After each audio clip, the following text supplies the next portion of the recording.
Hey guys, Youngblood with you, and after doing the first set of answers, I wanted to go ahead and get through and get the next set of answers from the Ask Youngblood Anything inbox type of video. Now, Unable Pawn asks, if I take a ship, let's say to Gliese 4, will I be able to call in my other ships to that planet, or will I have to go back for them?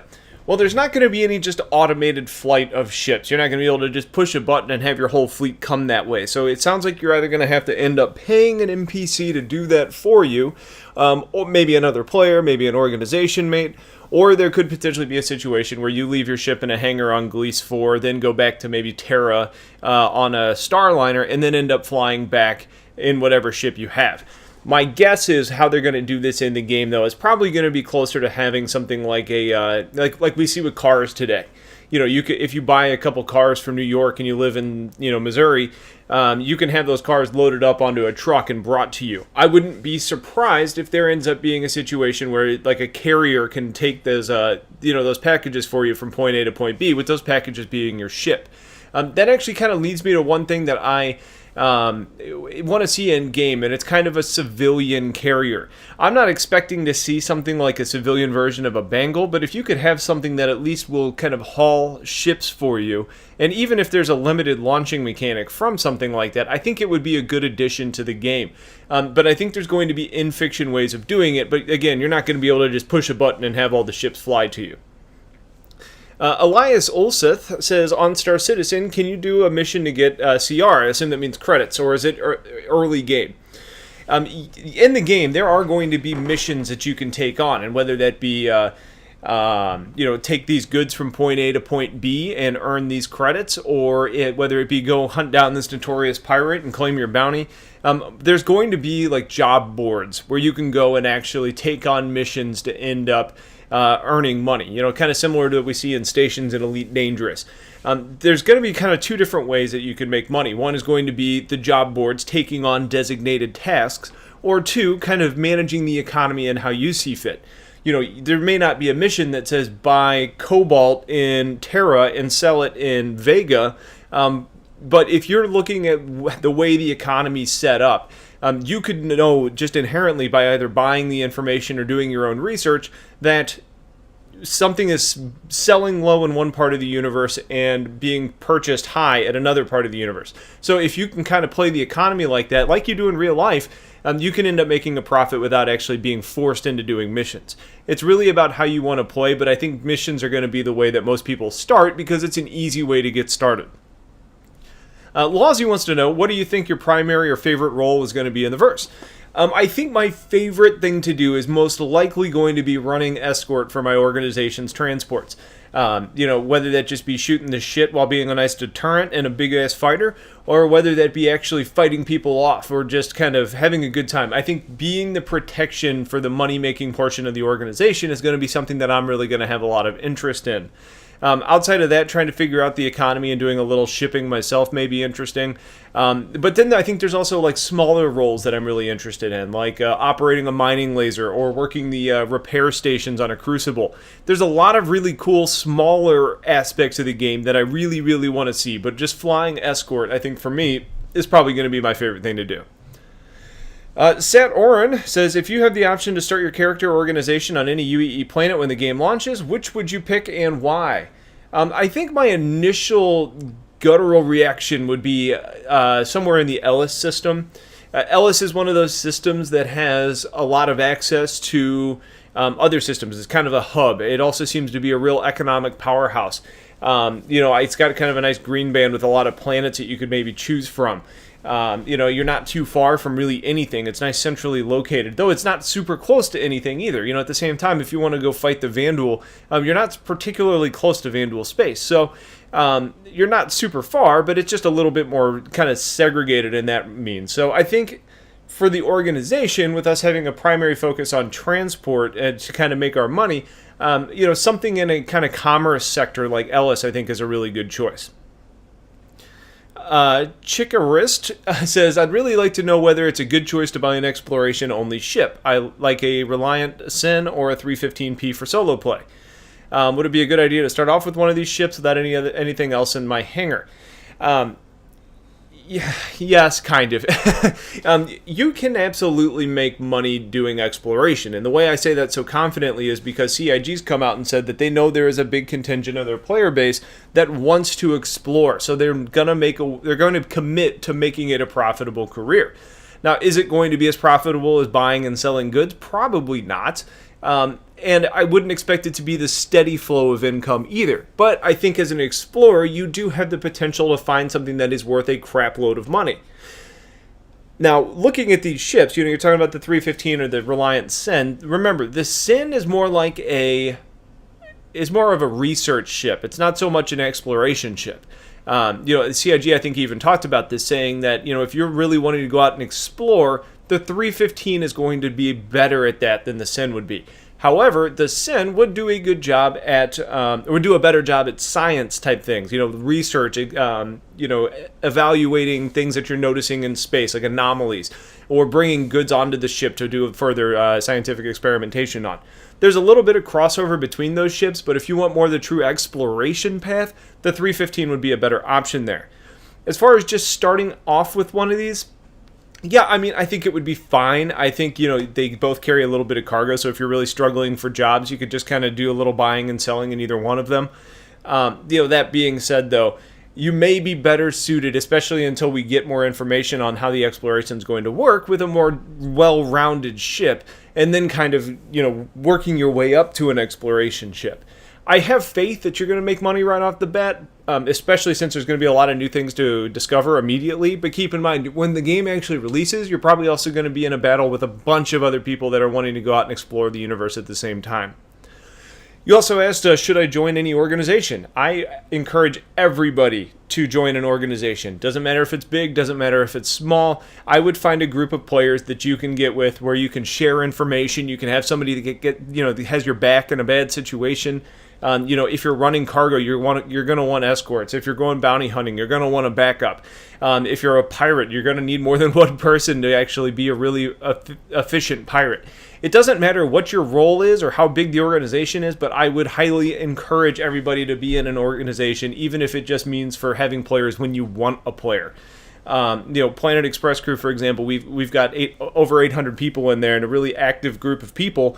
And getting into an organization now means that you can get to know the people that you're going to be flying with. And I think that relationship building goes a long way towards having a cohesive unit down the line. The Dark says, will it be possible that the UEE conquer a Vanduul star system? I don't think in the persistent universe we're going to see too much of that. I don't think you're going to be able to go in. I don't think we're going to see the UEE doing that too often. And it may happen once in a while, but it's going to have to be something that's really dictated by CIG. I don't think it's going to be a natural occurrence for the UEE to go ahead and just invade a system and totally flip the influence. I think it's going to be more complicated than that. I think it's going to be more about kind of pushing them back and keeping them back. I think that's the type of thing we're going to actually see. Players are definitely not going to be able to conquer a UEE system. We've heard over and over that I think we're only 10% of the population in the universe. So if you're talking about 10% going into a Vanduul occupied space, meaning that 90% of the other ships there are going to be Vanduul, I think you're up against a really, really tough situation. Christopher Saunders says, are there any updates on the Carrack? Also, is there anything interesting about the Tamsa system? As far as the Carrack goes, I haven't personally heard of any real updates regarding its status. I'm not sure if it's going to be a real priority to get done in Squadron 42, and that seems to be what's really dictating how ships are kind of being moved through the pipeline. But I'm sure that, it's still going through concepting and white boxing and all that kind of stuff. So I haven't really heard of anything in particular about the ship, though I'm sure it is having some progress being made. As far as the Tamsa system goes, the Tamsa system has a giant black hole in it. That's about all I know about it. So, other than the fact that it's got that, yeah, I don't know. Maybe it could end up being the scene of an invasion through a wormhole or something like that. I don't know, but that's what's going on. So that is unique and makes it interesting. Death Messenger says, do you think it would benefit CIG if they implemented an email that has short and sweet but to the point when you download a new update that was sent to you regarding bugs and issues, as well as a link to the issue council? I don't think that's really a necessity, to be honest with you, because most of the time on the launcher you actually have a link right there to the patch notes. I think that's pretty sufficient for people that want to see it. And I'm not sure how many people would appreciate seeing what could be considered as spam coming through, even though you could opt into that. I do think that having more visibility to the issue council is probably a very good thing, because that's part of the reason the game has been developing and getting improved, and we see all the different PTU patches coming through, is because of the time people spend on the issue council trying to help. So I think more visibility there would be good, but as far as the patch notes, I think there's already a link. It's on the forums. It's on Reddit. I think there's a lot of visibility to those already. Randall High wants to know, is this game going to be just for PC, or will it run on PS4 and Xbox One as well? This is a PC exclusive. Not to be a PC fanboy or a console hater, because I'm not that guy, but frankly, this game is being designed to run on top-of-the-line systems. And the consoles, while they're very good at what they do, don't fit the bill for that. So, unfortunately, for those of you that do play on console, this is not going to be a game that you're going to be able to play unless you decide to build a PC. That being said, most people that are kind of anti-PC or want to stick with the console have kind of a misconception about the cost of PC gaming. And you don't necessarily need to have a $2,000 rig in order to play Star Citizen. Many people were playing on lower rigs, just on lower settings. So something to consider. There's a lot of good information out there if you do decide to move into the PC gaming world. Shimex says, hi, could you please explain how the melt and unmelt tool works? I have a few ships that I could possibly melt to try something, but I'm not sure how I can go back and forth. The unmelt tool basically is housed within your hangar. It's listed under buyback pledges. And any ship or component even that you've melted, and I say component, like the modules for the Retaliator, they're in there as well, because I melted those. Anything that you have actually melted for store credit, you can end up buying back in the store or in your buyback pledges. Now, this doesn't apply in a few situations. For example, if you do a cross-chassis upgrade, if you go from a 325 to a Hornet, you're not going to be able to buy back that 325. That's not how it works. It would have to be if you melted your 325 and then used the credits to buy a Hornet, you would then be able to repurchase your 325 through the buyback pledges section. And as far as the insurance goes, because you asked about how LTI works with that, whatever you had when you melted it is what you get when you buy it back. So, for example, at one point I had melted my Redeemer, which has LTI on it. I can go back in and purchase an LTI Redeemer. So yeah, as far as taxes go, I honestly don't know. I'm sorry, I know you were asking, you said that you were in the UK, and I know there were changes to the VAT tax and other things. I'm not sure how that's all going to work out. M. Santo wants to know, so if I want to roll with your crew, what's the ballpark level of skill that I'll need? There is no ballpark level of skill I'll need. Just a group of people that want to have a good time hanging out together. If you're an outstanding pilot, great. If you're not, that's okay. I mean, there's a lot of people in our organization that don't even want to fly. They just want to man turrets and work as like first-person shooter type people. So no, there's not a baseline that you need. It's really about having a good time, and if you want to get better, we have a lot of really qualified people to kind of help get you there. Arthur Miller says, do you think there will be real currency exchange similar to EVE Online or other games? Simply a speculative question.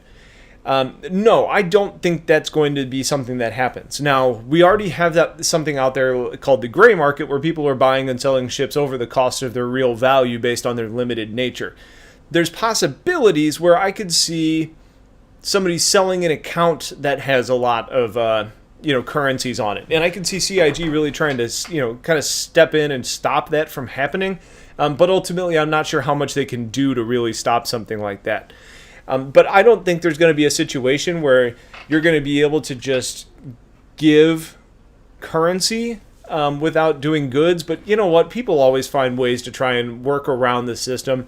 And I'm pretty sure that CIG doesn't want that to happen, especially since they're stopping the ability to purchase credits for real money. So I would have to imagine that there's restrictions that are put in place to prevent that, but honestly, I don't know where they're at and what their stance is, outside of the fact that I know it's not something they want to have happening with their game. The other question you ask is about the marketing process and anything like Elite Dangerous.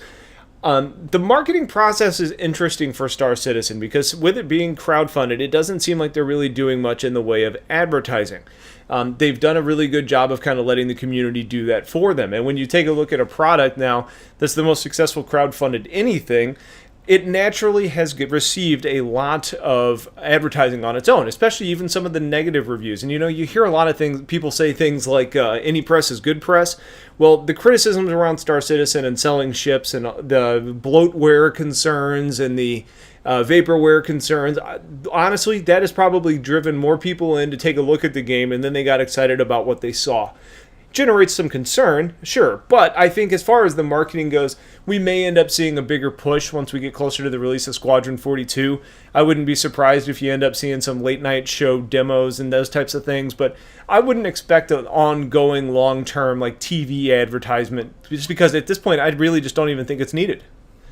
Alright, I think that seems like a pretty good stopping point, so I'm going to go ahead and get this uploaded, pull some more questions, and we'll do another one of these here pretty soon. Appreciate you guys getting the questions in. These are just a lot of fun for me to do, so I'm glad we're doing this.